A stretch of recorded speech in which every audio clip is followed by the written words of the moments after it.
계속해서 소요리 문답으로 함께 말씀을 나누고 있어요. 말씀드린 대로 소요리 문답은 어떤 이론이나 어떤 하나님 말씀은 이런 것이다 뭐 이렇게 어떤 사람들에 의해서 정의 내린 게 아니라 많은 성경학자들이 성경을 연구하면서 성경의 내용들을 아주 집약적으로 간결하고 아주 정확하고 명료하게 잘 정리해 놓은 것이다라고 이해하시면 되겠어요. 그래서 여러분 소요리 문답을 공부하면 공부할수록 성경을 더 잘 알 것이고 또 성경을 잘 알게 되면 하나님에 대해서도 잘 알게 될 것이고 또 하나님을 알면 내가 어떤 존재인지도 우리는 분명히 알게 됩니다.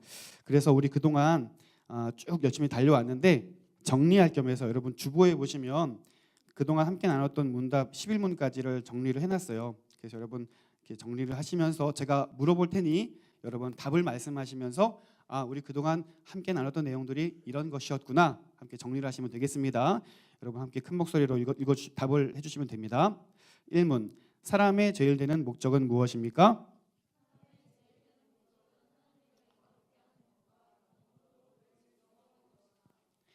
2문 하나님께서 무슨 규칙을 우리에게 주시어 어떻게 자기를 영화롭게 하고 즐거워할 것을 지시하셨습니까?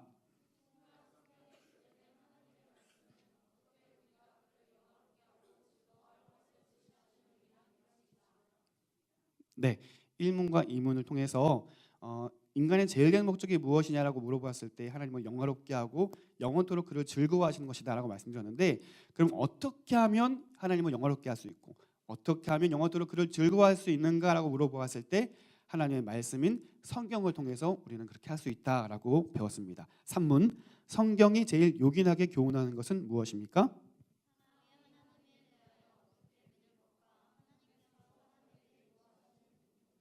네, 하나님은 어떤 분이십니까?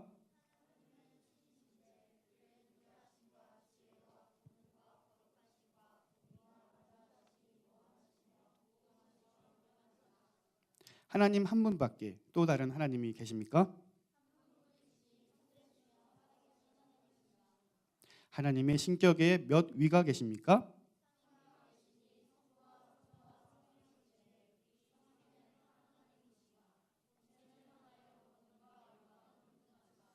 네, 6문까지 우리가 하나님에 대해서 함께 나누어 보았어요. 여러분 그 문답을 쭉 보시면서 좀 정리가 되시나요? 전혀 처음 듣는 거 아니시죠? 정리가 좀 돼야 됩니다. 자, 7문으로 넘어가면 이제 하나님의 예정에 대해서 함께 이야기를 할 수 있습니다. 자, 하나님의 예정이 무엇입니까?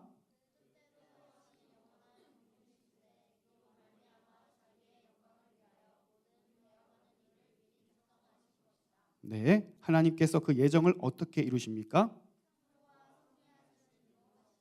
창조하신 일은 무엇입니까?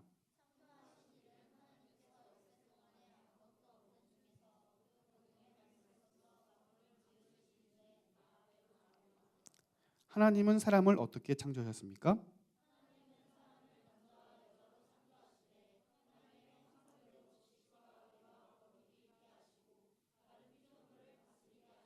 하나님의 섭리는 무엇입니까?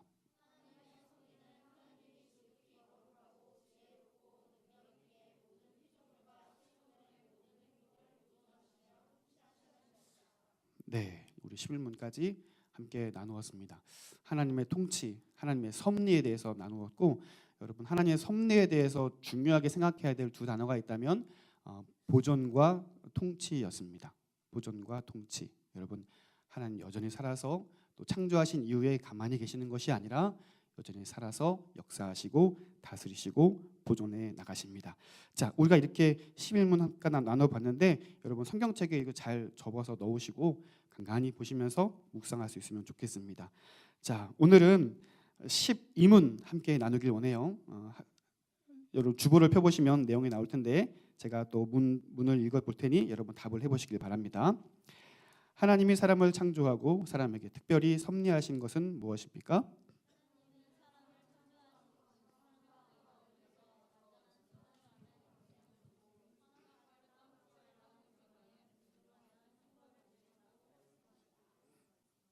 네, 오늘 함께 본문으로 읽었던 창세기 2장 16절과 17절을 기반으로 오늘 12문 문답이 이렇게 작성이 되었어요.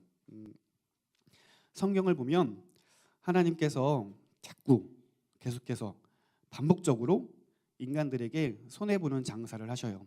어떤 장사냐면 하나님께서 인간들에게 어떤 약속들을 하시는데 자꾸 기대에 못 미치는 거죠. 인간이 약속을 지키지 않고 배반하고 배신하고 하나님께서 뭔가 기대하시는 바가 있는데 그 기대에 전혀 부응하지 못하는 일들을 보게 돼요. 근데 한두 번이 아니라 성경을 여러분 이렇게 딱 펼치면 어떤 성경이든 그런 내용들이 등장을 해요.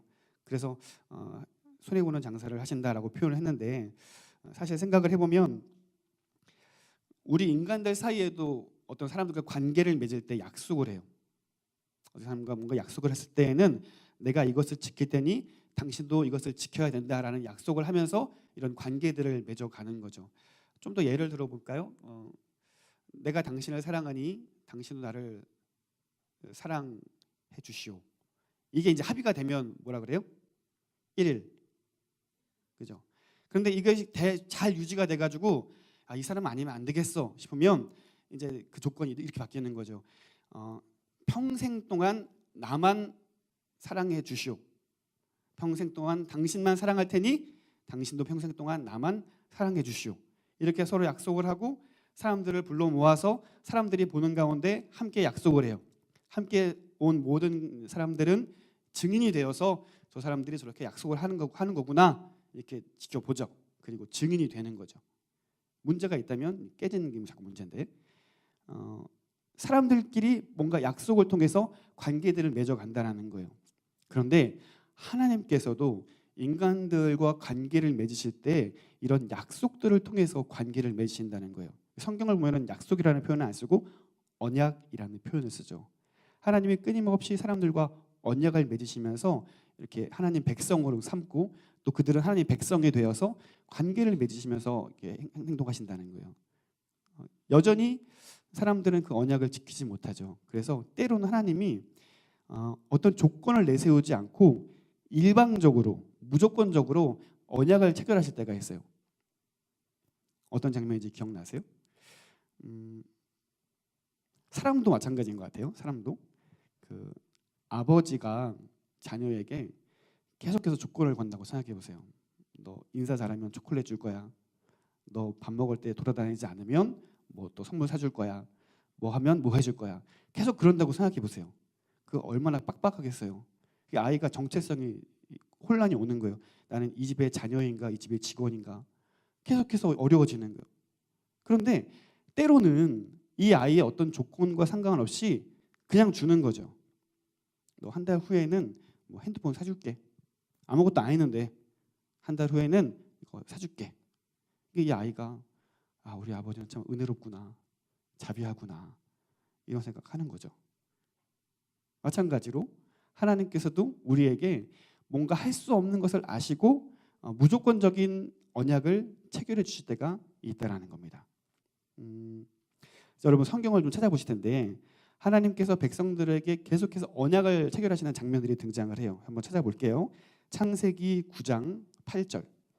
창세기 9장 8절부터 13절까지 말씀을 우리 함께 읽어보도록 합시다. 창세기 9장 8절부터 13절 시작. 하나님이 노아와 그와 함께한 아들들에게 말씀하여 이르시되 내가 내 언약을 너희와 너희 후손과 너희와 함께한 모든 생물 곧 너희와 함께한 새와 가축과 땅의 모든 생물에게 세우리니 방주에서 나온 모든 것 곧 땅의 모든 짐승에게니라. 내가 너희와 언약을 세우리니 다시는 모든 생물을 홍수로 멸하지 아니할 것이라. 땅을 멸할 홍수가 다시 있지 아니하리라. 하나님이 이르시되 내가 나와 너희와 및 너희와 함께하는 모든 생물 사이에 대대로 영원히 세우는 언약의 증거는 이것이니라. 내가 내 무지개를 구름 속에 두었나니 이것이 나와 세상 사이의 언약의 증거니라. 아멘. 이 홍수로 인해 세상이 심판을 당하고 이 노아의 가족들만 남고 노아의 가족에게 하나님이 언약을 맺으시는 장면이에요. 이 언약을 통해서 하나님이 약속하시는 것은 뭐예요? 다시는 물로 세상을 심판하지 않겠다라는 약속이에요. 땅을 보존하신다는 내용이에요. 그런데 여러분 이 말씀을 쭉 보시면서 그러면 그 약속이 이행되기 위해서 노아가 무엇인가를 해야 되는 조건이 있었나요? 절 보지 말고 성경을 잠깐 보세요. 어떤 조건이 적혀 있나요? 너가 뭘 하면은 땅이 보존될 거야. 너가 뭘 하면 물로 더 이상 심판당하지 않을 거야라는 조건이 있나요? 없을 거예요. 일방적인 무조건적인 하나님의 언약이 여기서 체결이 되는 거죠. 또 한 가지 한번 말씀을 찾아보도록 합시다. 창세기 17장으로 넘어가 봅시다.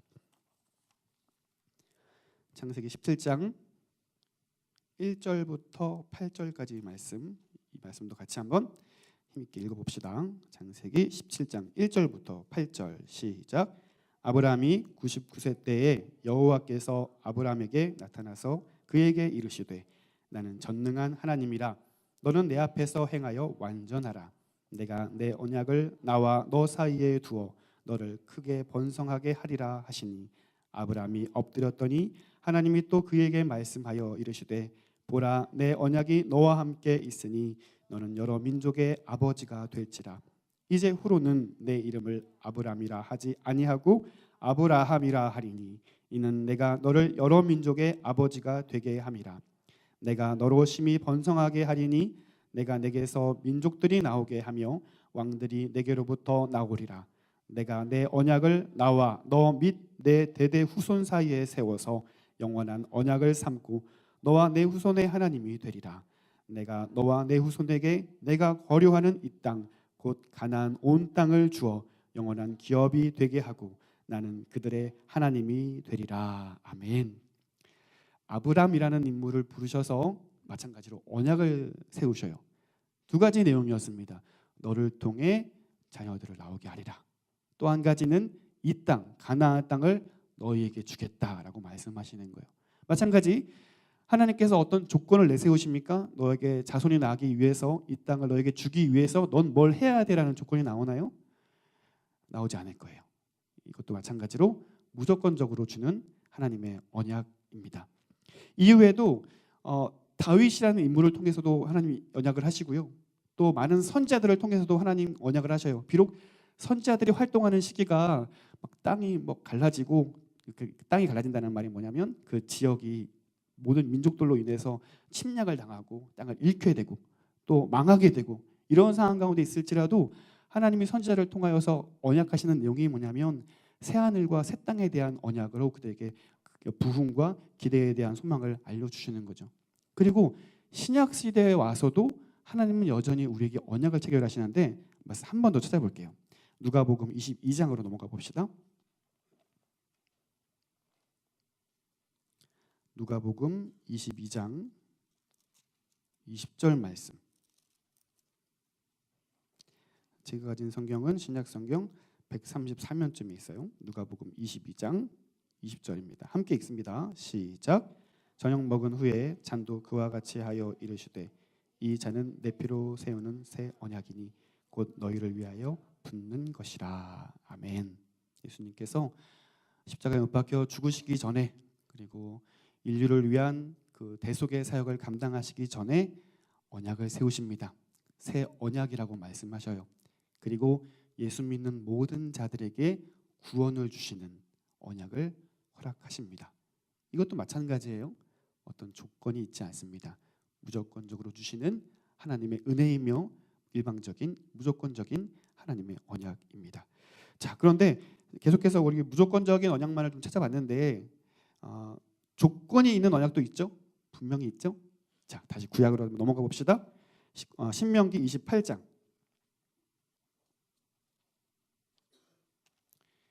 신명기 28장 1절 말씀 그리고 15절 말씀 두 구절 나눠서 한번 읽어볼게요. 신명기 28장 1절 말씀을 함께 읽습니다. 시작. 내가 내 하나님 여호와의 말씀을 삼가 듣고 내가 오늘 내게 명령하는 그의 모든 명령을 지켜 행하면 내 하나님 여호와께서 너를 세계 모든 민족 위에 뛰어나게 하실 것이라. 자, 이번에는 15절입니다. 시작. 하나님 여호와의 말씀을 순종하지 아니하여 내가 오늘 내게 명령하는 그의 모든 명령과 규례를 지켜 행하지 아니하면 이 모든 저주가 내게 임하며 내게 이를 것이니. 아멘. 이 말씀이 주어지는 때가 어느 때냐면 40년의 광야 생활을 마치고 눈앞에 가나안 땅을 보고 있는 상황이에요. 그리고 모세가 그 땅에 들어가지 못하면서 유언처럼 이스라엘 2세대에게 남기는 말씀인 거예요. 하나님의 명령을 지키면 그 땅을 너에게 주실 것이고 그 땅에서 주는 모든 풍성한 은혜들을 너희가 경험하게 될 것이고 그러나 명령을 지키지 아니하면 그 땅에서 쫓겨나게 될 것이다라는 저주의 명령이 거기에 주어지는 거예요. 그러니까 이거는 조건적인 언약인 거예요. 지키면 순종하면 그 땅을 얻을 것이고 불순종하면 지키지 않으면 그 땅을 잃게 될 것이다라는 거죠. 실제로 이 일이 벌어져요. 이 이후로 사사 시대를 가면은 사람들이 그 사사기에 나오는 표현 중에 각기 소견에 옳은 대로 행하였다라는 표현이 나오거든요. 그러니까 이 말은 뭐냐면 하나님이 계신데 영원한 왕이신 하나님이 계신데 스스로 왕이 되어서 스스로 선택하고 스스로 결정하고 스스로 하나님이 되어서 그 모든 일을 할 때에 어떤 일이 벌어지냐면 여러 민족들이 쳐들어오는 거예요. 그리고 그 땅이 무너지고 그 여러 민족의 종속, 그러니까 지배를 받게 되는 거죠. 40년이든 80년이든 오랜 시간 동안 땅을 잃게 되고 민족이 하나님의 민족으로부터 끊어지는 일을 경험하게 된다는 거예요. 계속해서 이 일이 벌어지는 것이 사사기의 이야기입니다. 자, 그러니까 하나님의 언약을 지키느냐 지키지 않느냐에 따라서 이렇게 상황들이 벌어진다는 거죠. 이처럼 성경을 여러분 쭉 보시면 계속해서 언약을 맺는 이야기예요. 노아, 아브라함, 모세, 다윗 또 모든 한 명의 개인뿐만 아니라 민족에게 하나님은 계속해서 언약을 하시면서 관계를 맺으신다는 거예요. 그러면 오늘 함께 본문으로 읽어본 이 아담과의 상황을 바라보면서 그러면 하나님과 아담은 어떤 관계인가 우리가 살펴봐야 될 것 같아요. 우리 다시 본문 말씀이었던 창세기 2장 16절과 17절 여러분 한 번 더 읽어보시면 좋겠습니다. 창세기 2장 16절과 17절 다시 한번 읽어봅시다. 다 함께 시작.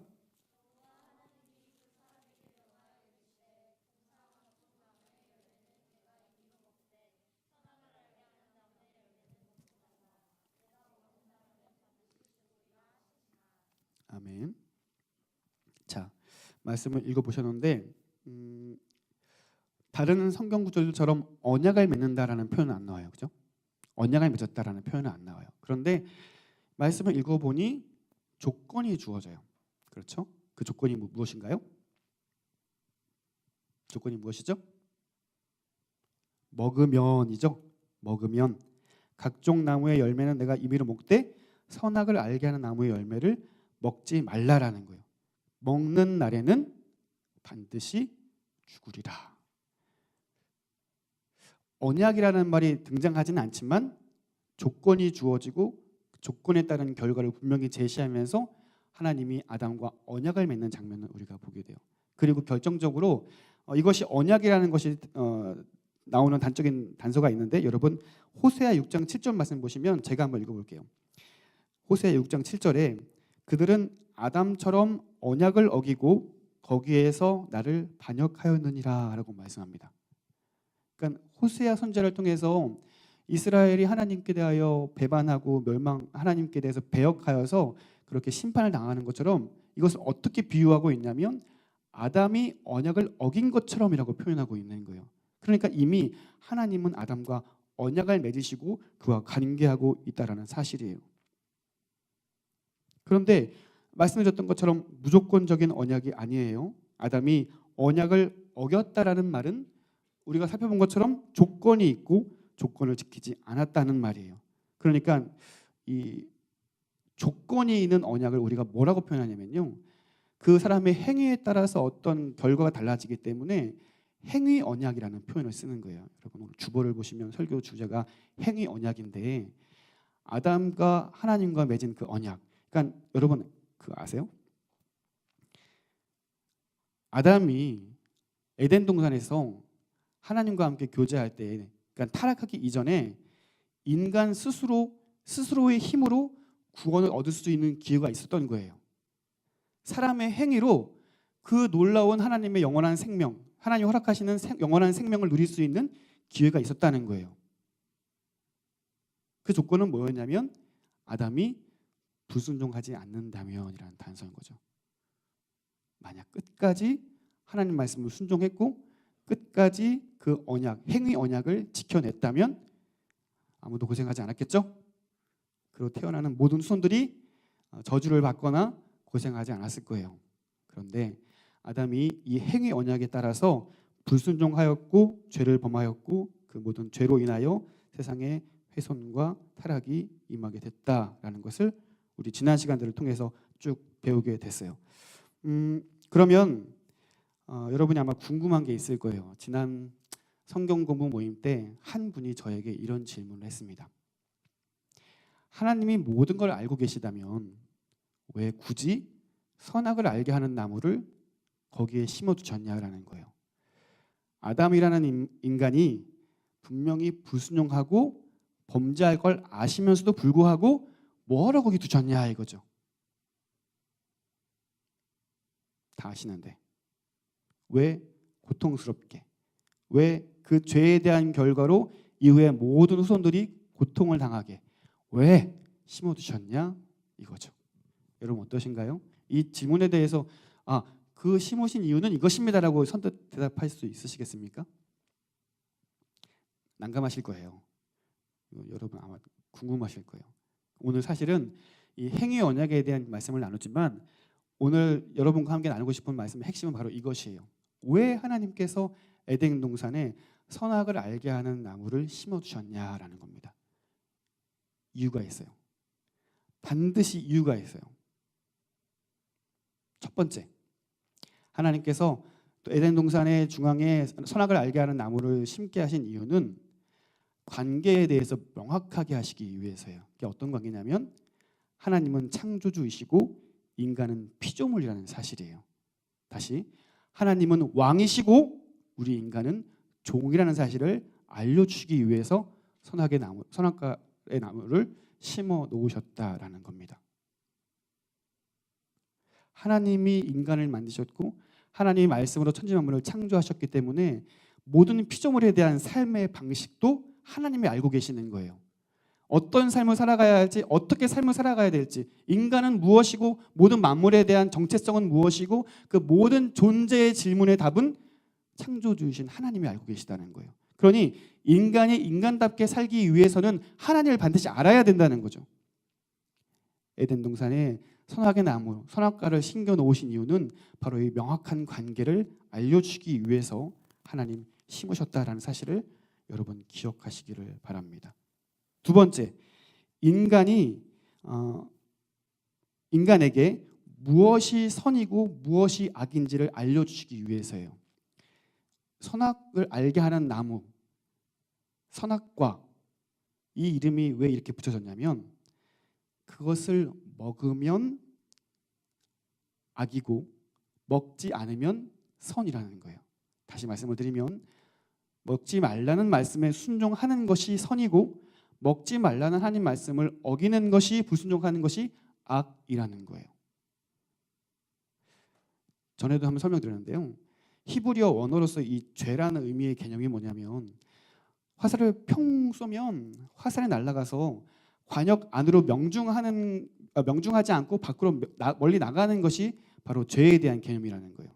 그러니 하나님의 말씀을 우리가 기억하고 말씀 안에 살아가고 말씀을 순종하며 살아가는 것이 바로 선이고 순종이고, 그렇지 않은 불순종의 삶이야말로 악이라는 것을 알려준다라는 겁니다.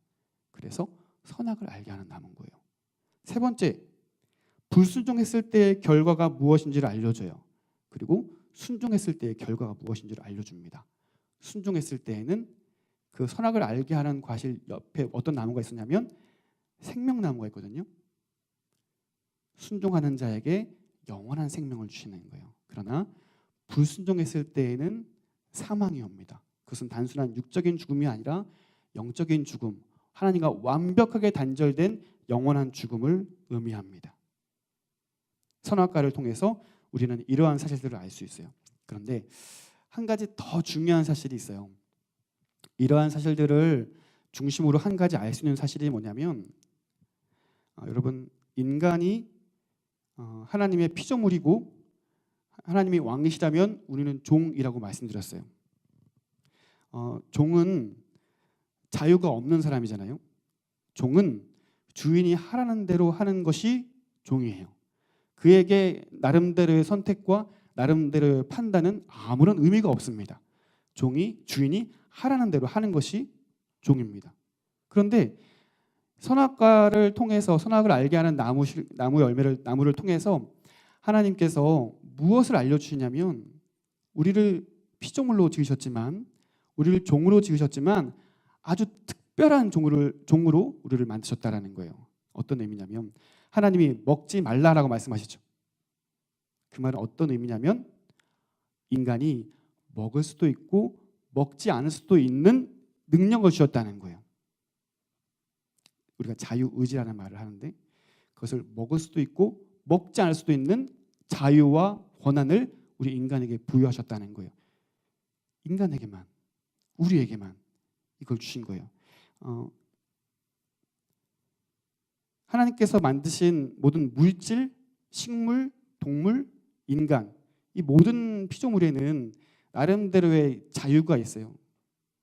그런데 이 물질, 돌멩이 이런 것들은 상당히 자유가 폭이 좁아요. 무슨 말이냐면은 그 돌멩이들이 바위들이 있을 때 움직이고 싶어도 움직이지 못해요.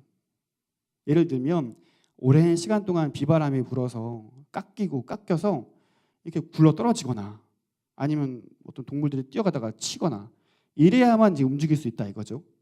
움직이고 싶다 해서 움직일 수 없어요. 그에 반해서 새 같은 경우는 이런 일시적인 중력의 법칙들을 거스를 수 있는 힘이 있어요. 이런 주보를 보세요. 주보가 어딨지? 주보를 제가 손에서 놓으면 어떤 일이 벌어질까요? 떨어지겠죠. 그런데 새들은요 일시적으로는 이 중력을 거스를 수 있는 힘이 있다니까요. 날아가요. 돌멩이나 이런 물질보다는 새에게 좀 더 자유의 폭을 주신 거예요. 그런데 그 새들도 주신 자유의 폭이 제한적인 거예요. 예를 들어서 이 새가 하늘 날아오르다가 야 나는 세계일 줄 아는 새가 되겠어. 그러고서 가방을 싸고 막 세계일 줄을 할 수 있나요? 본능에 따라서 조금 더 움직일 수 있긴 하지만 새들이 날아다닐 수 있는 영역은 상당히 제한적으로 되어 있다는 거예요. 철에 따라서 혹은 필요에 따라서 본능에 따라서 정해져 있지 인간처럼 마음대로 루트를 정해가지고 오늘은 러시아 가고 오늘은 일본 가고 이렇게 할 수 없다는 거예요. 그런데 인간에게는 이런 자유를 주셨다니까요. 모든 것을 선택할 수 있는 심지어 창조주인 하나님의 말씀까지 어길 수 있는 힘을 주셨다니까요. 우리는 하나님의 말씀을 순종해야 하는 피조물이고 종이지만 그러한 하나님 왕의 명령도 거스를 수 있는 자유를 주셨다니까요. 하지만 무한한 자유는 아니에요. 하나님이 자유를 주긴 주셨지만 모든 것을 할 수 있는 무제한적인 자유는 아니에요. 여러분 말씀을 한번 찾아보실 텐데요. 창세기 3장 말씀 한번 펴보실까요? 창세기 3장 16절 말씀 같이 한번 읽어보겠습니다. 시작.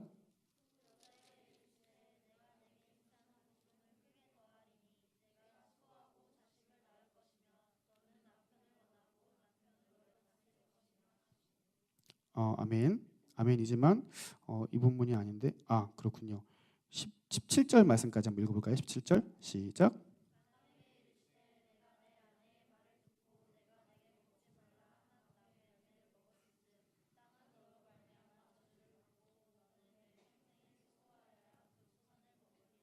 아멘. 자, 하나님께서 동산나무의 모든 과실 모든 것은 임의로 먹되, 임의로 말하는 말은 자유롭게 먹되라는 거예요.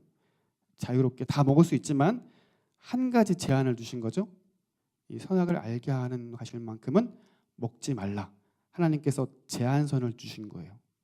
여러분 에덴 동산에서 아담이 이런 자유가 없이 하나님께 매일매일 먹을 만큼의 어떤 양식을 결제받는다고 생각해 보세요. 오늘은 사과 2개랑 물고기 1마리 잡아 먹어라. 사인 받고 도장 받고. 내가 뭐 먹고 싶지만 그럴 권한이 없는 거예요. 그 다음 날 또 물고기 잡아 먹고 사과 먹으라고. 닭고기 먹고 싶은데. 매일매일 이렇게 결제받는다고 생각해 보세요.